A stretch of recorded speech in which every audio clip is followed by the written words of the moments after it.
ini yang infusnya, kemudian kita butuh APD. Oke, kita butuh APD, kemudian kita butuh pengalas. Taruh di bawah pengalas. Pengalas jangan dibegitukan, ini harus digulung.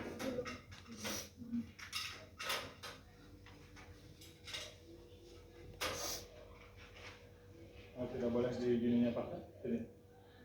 Caranya menggulung begini. Ini tidak boleh begini. Ya, tidak boleh menyentuh baju Anda, tidak boleh menyentuh begininya pakai, tidak boleh. Ini antara plastik dan ininya ukurannya kurang pas.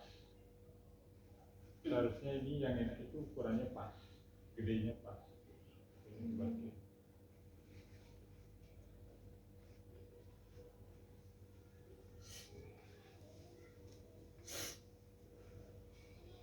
Ini cara gulungnya begini, jadi tidak kena di badan kita, tetapi kita bisa menggulung. Ini karena tidak pas yang keriting.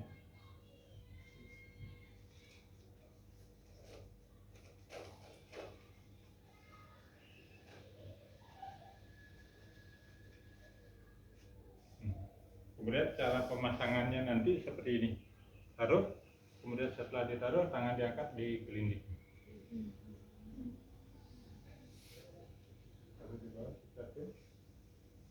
Jadi pertama kita masangnya kita cari pena. Kita cari pena, pegang tangan, kemudian kuncinya ada di sini. Pegang sini.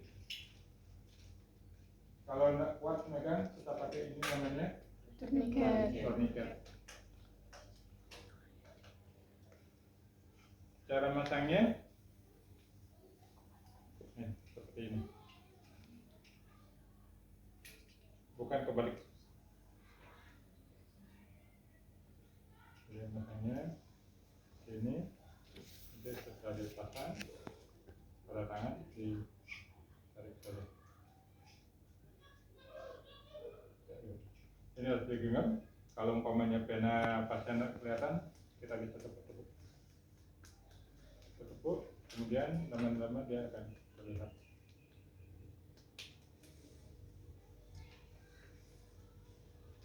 Kita lebih kencang kita gunakan. Ini langsung nongol.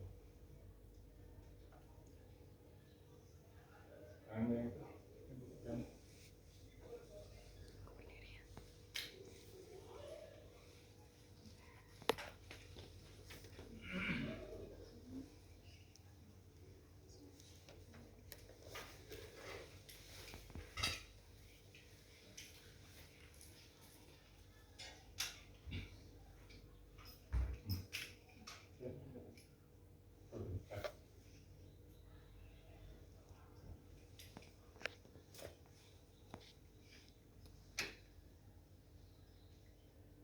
Nah, ini ada pena. Kemudian kita memilih kalau mau pasang infus tidak di daerah persinan di walaupun gede, karena nanti dia akan ogel-ogel. Kemudian tidak di daerah sini, karena ini sakit. Biasanya kita pilih ini, di sini nanti karena pena yang begitu.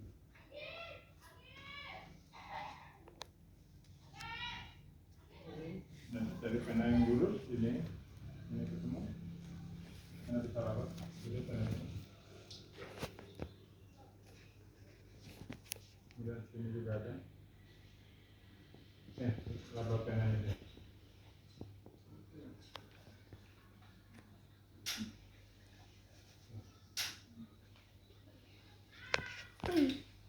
Oke, nanti dipilih pena yang lurus, tidak daerah persendian, tidak ada bekas luka, dan lain sebagainya. Kemudian ini namanya cairan infus. Kita perhatikan, ini adalah RL, ini adalah sodium chloride atau NaCl. Jadi kalau kita mau pasang infus akan selalu dimulai oleh ini atau yang ini, tidak boleh yang lain. Kalau pasien diare luka bakar biasanya pakai yang ini. Tetapi kalau dia bukan diare, bukan luka bakar, pakai yang ini. Nah, di sini ada beberapa. Perhatikan di sini 0,9%. Ini yang disebut dengan larutan fisiologis. Karena dia isotonis, kepekatannya sama. Jadi kita mulai dari ini. Ini mana?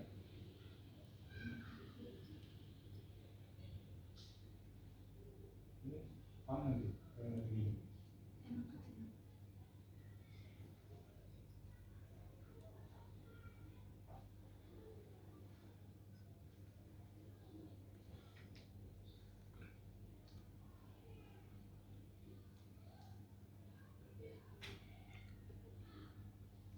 Ini yang perlu diperhatikan adalah expirednya.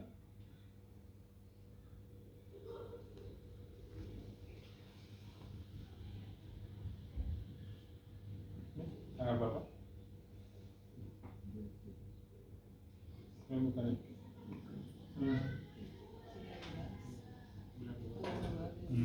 Oke. Itu apa nih?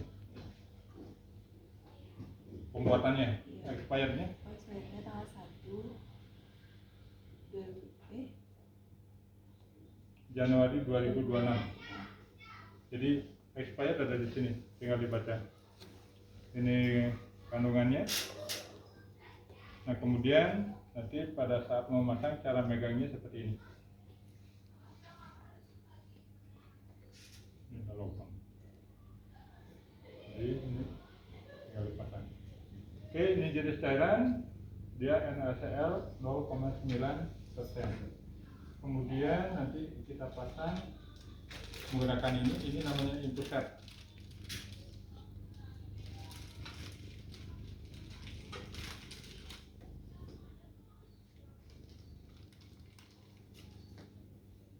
Ini ada dua macam infusernya, ada yang makro sama ada yang mikro. Kalau ini makro. Nanti kalau ada saringan dia adalah blood cell. Nanti dipinjam yang blood cell. Kemudian yang ini adalah mikro, ini ada anaknya nih. Beda. Nih, ada yang putih kecilnya. Kalau di sini ada yang kecilnya. Ya, ini mikro, ini makro. Nah, kemudian kita lihat ini pak tetes. Ini 20 tetes. 20 tetes untuk 1 mili. 1 mili itu sama dengan 20 tetes. 20 tetes sama dengan 1 mili. Ini juga sama. Ini faktor tetesnya adalah 60. Jadi 1 mili itu 60 tetes. Kemudian perlu diperhatikan juga adalah ini. Tanda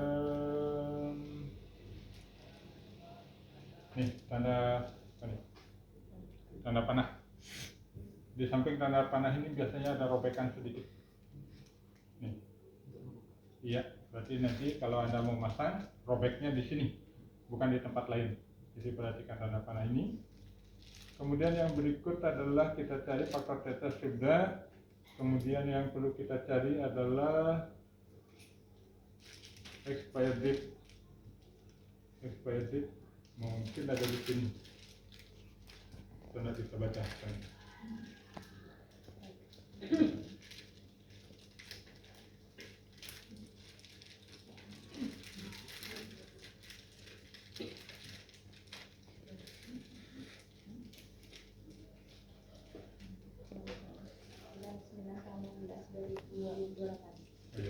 Oke. Kemudian yang ini yang mikro. Yang mikro kita lihat expired date Februari 2024. Berarti ini sudah expired, ini faktor tetes. Kemudian bukanya nih ada tanda begini. Berarti bukanya lewat sini. Tinggal di ya. Oke, nanti setelah dibuka, kalau Anda mau memasang infus, itu yang sudah terbuka. Nanti perhatikan, oh ini tutupnya dan ada. Ini sebetulnya tidak boleh dipakai karena ini sudah on. Nih. Beda dengan yang ini. Kalau yang baru dia pasti selalu ada tutup. Ya. Yang ini ujung ini tidak boleh nyentuh ini karena nanti on. Ini bisa bikin pasiennya demam infeksi. Ini juga nggak boleh nyentuh. Maka dia akan selalu tertutup oleh jarum. Nanti setelah dibuka, pertama kali Anda perhatikan ini seperti begini, kemudian ini harus dirapikan. Ini diatur kurang lebih ya berapa nih, 30-40 cm lah. Ya. Biasanya sebelum dikasih pasien itu cek dulu Pak. Oh ya, ini harus kita kunci. Setelah dikunci, kemudian kita gulung seperti begini. Ini adalah prosedur bagian dari prosedur pemasangan infus. Nah, seperti ini. Ini kan ada jarumnya, ya, ada penutupnya. Kemudian megangnya seperti ini. Kemudian kita menusuk, ini tolong, ini menusuk, dan ini kita tarik, tak. Kalau yang baru kan ada gini, ini tarik dengan catatan ini bukan ini, tetapi ada saya. Ya. Nah, buka, kalau dia sudah kebuka kita pakai desinfeksi. Setelah pakai desinfeksi kita berdirikan seperti ini, kemudian dorong. Ini agak atas, nanti latihan musuh. Nanti untuk mengganti jalan itu begitu. Nah, setelah itu selang dimasuk, kemudian ini kita pencet. Ini namanya bilik tetes. Bilik tetes kita pencet, setelah dipencet kita isi setengahnya. Setelah setengahnya diisi, kemudian ini seperti ini kita gunakan ilmunya bejana berhubungan. Kemudian ini kita buka, nanti cairan akan mengalir. Setelah penuh, kunci lagi. Setelah kunci, kita perhatikan ada enggak udara. Nah, kalau ada udara, kalau di sebelah proksimal daripada ini, kemudian ini kita sentil. Kalau dia berada di sebelah situ, kita balik, kita sentil sampai habis. Oke, kemudian setelah ini siap, pada pemisahan infus, ada beberapa infus itu ada gini, ada kayak kupingnya di sini, tempat nyantolin, tetapi ini nggak ada. Nah, ada, kita longgarin sedikit jarumnya. Setelah kita longgarin, kita ganti. Ya. Ini sudah paham? Ini sebetulnya nggak boleh dipakai.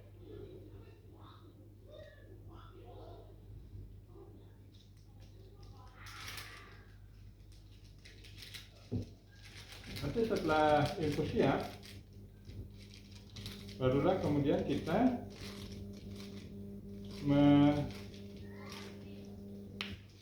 mengencangkan gini. Tadi kan pada tahap awal kita udah pasangin itu si tourniquet dalam kondisi longgar, baru kita tarik tourniquetnya, kemudian kita bukakan aboket.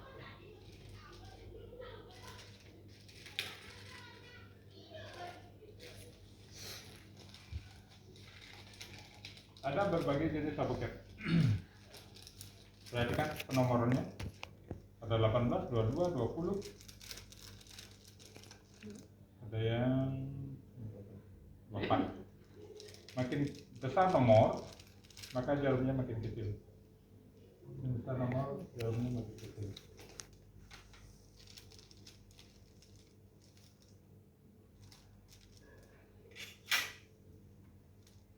Kemudian kebuka jarumnya.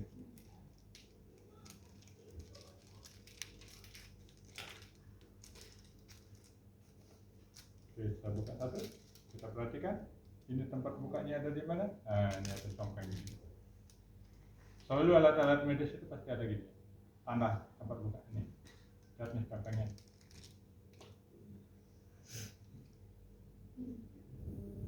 Robek situ. Atau ini juga bisa.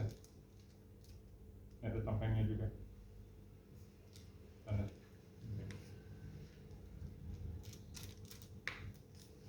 Kita buka satu.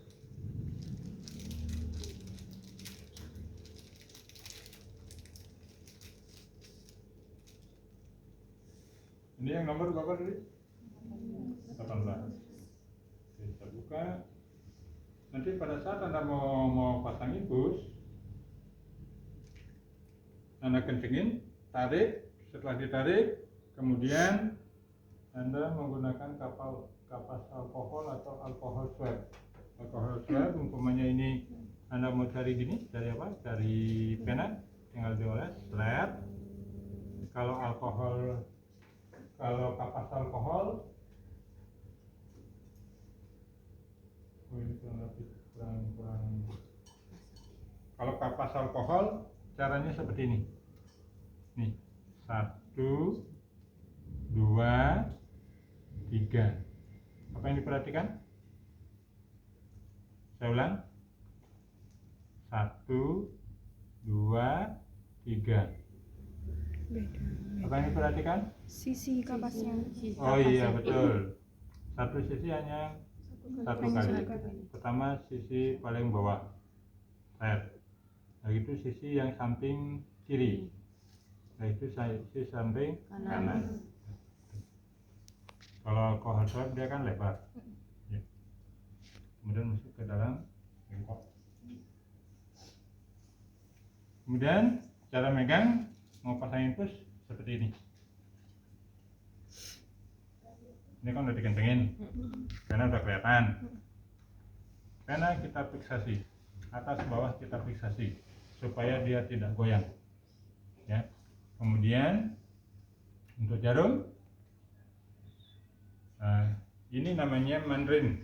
Yang putih ini namanya mandarin. Yang besinya ini namanya mandarin. Yang putihnya ini namanya kateternya. Kemudian ini namanya bilik darah. Kemudian kita pasang opal jarum.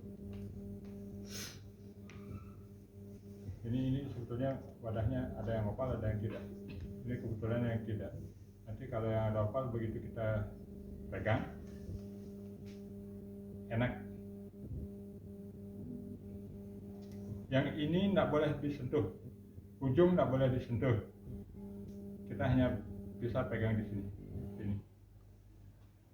Kemudian ini dengan sudut berapa? Sudah baca teori?